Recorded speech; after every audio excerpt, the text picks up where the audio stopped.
As the 2025 MotoGP season reaches its final chapter, Fabio Quartararo finds himself grappling with a mix of frustration, determination, and a lingering sense of unfinished business.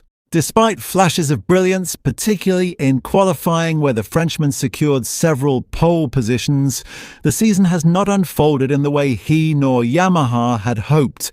The raw pace was there on Saturdays, but Sundays repeatedly exposed the M1's shortcomings.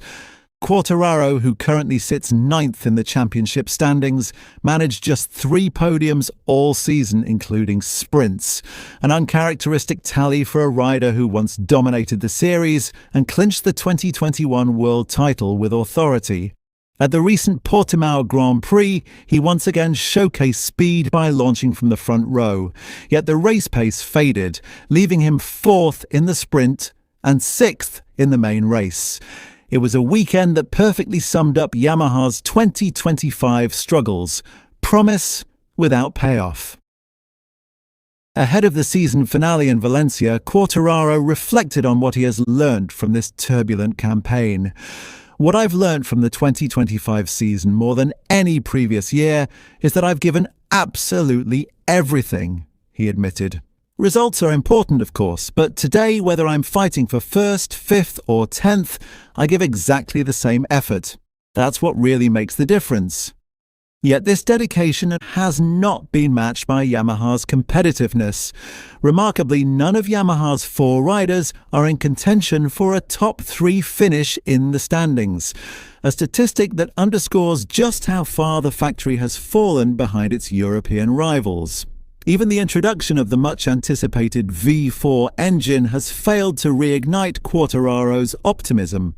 His concerns have grown so serious that he has openly warned Yamaha, if the upcoming post-season and pre-season tests do not produce a genuinely competitive M1, 2026 may well be his final year with the team. When asked whether he believed he had driven Yamaha's development over the past seasons, Quartararo responded with clarity and conviction. "Yes, I think so. One thing is certain. I've given everything so far. My job is also to be as clear as possible in explaining what I need, providing the right feedback, and I'm confident I've done that well," the 26-year-old declared. Adding an intriguing layer to Yamaha's story is the debut of future Pramac Yamaha rookie, Toprak Razgatlıoğlu, who recently completed a half-day test on the new M1 V4 at Aragon. The Turkish superstar, known for his aggressive braking and spectacular riding style in WorldSBK, is set for his first official MotoGP test on the 18th of November. Understandably, Quartararo is curious. Very curious. "Yes, I asked Toprak about it," he said with a smile. "I simply wanted to know how it felt for him on a MotoGP bike, especially since his last Yamaha test was quite some time ago. Beyond that, we didn't go into too much detail. We'll ride together in Valencia on Tuesday, and we'll talk more then." The Frenchman's question to Toprak reveals 2 things: his hunger for progress and his willingness to explore any insight that might help Yamaha move forward.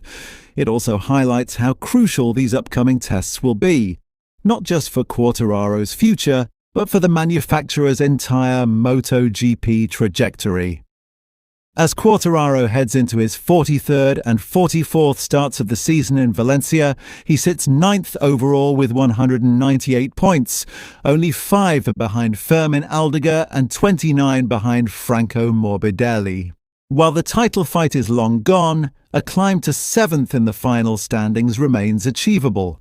For a rider of Quartararo's caliber, it's far from a satisfying goal, but it is at least a small target to close a difficult year with dignity. The 2025 season will likely be remembered as a critical turning point for both Yamaha and Quartararo.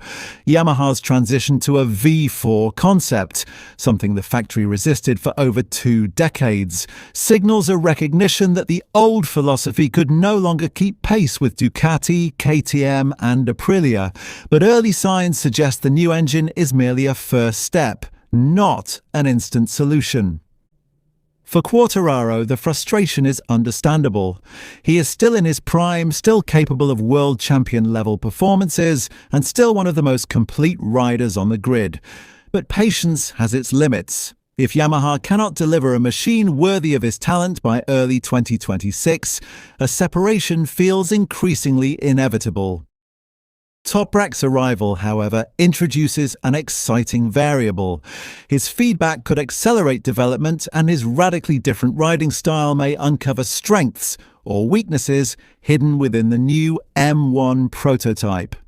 Yamaha's future may very well depend on the combined input of its most charismatic pairing in decades, Quartararo and Razgatlıoğlu.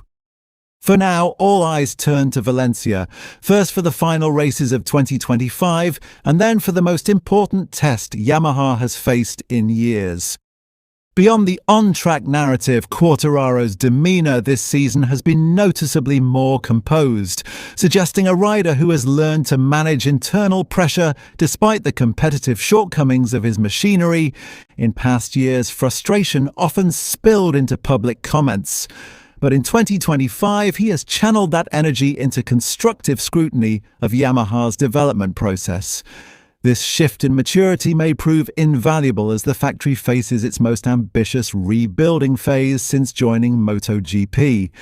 It also demonstrates how deeply Quartararo remains invested into the project, even while contemplating the possibility of parting ways. The Frenchman's willingness to publicly question Yamaha's competitiveness is also a sign of changing dynamics within the paddock. Where Japanese manufacturers once commanded an aura of unquestioned authority, the landscape has shifted decisively. European factories now push innovation at a relentless pace, setting new standards for aerodynamics, ride height systems, and engine reliability. Quartararo's candid remarks reflect the growing expectation that riders must be partners in development rather than passive recipients of factory decisions. His voice, therefore, carries weight, not only for Yamaha but for MotoGP's evolving culture of rider-engineer collaboration. Meanwhile, the anticipation surrounding Toprak Razgatlıoğlu's move to Yamaha's MotoGP structure adds further layers of intrigue. Yamaha has long lacked a rider with a radically unconventional style, someone capable of breaking the bike to expose its true limits. Razgatlıoğlu fits that description perfectly. His extreme braking technique, aggressive corner entries, and unshakable confidence may offer Yamaha engineers data they have never extracted before. Should his feedback align with Quartararo's, it could accelerate the M1's development. If it diverges, however, Yamaha must decide which path offers the greatest potential.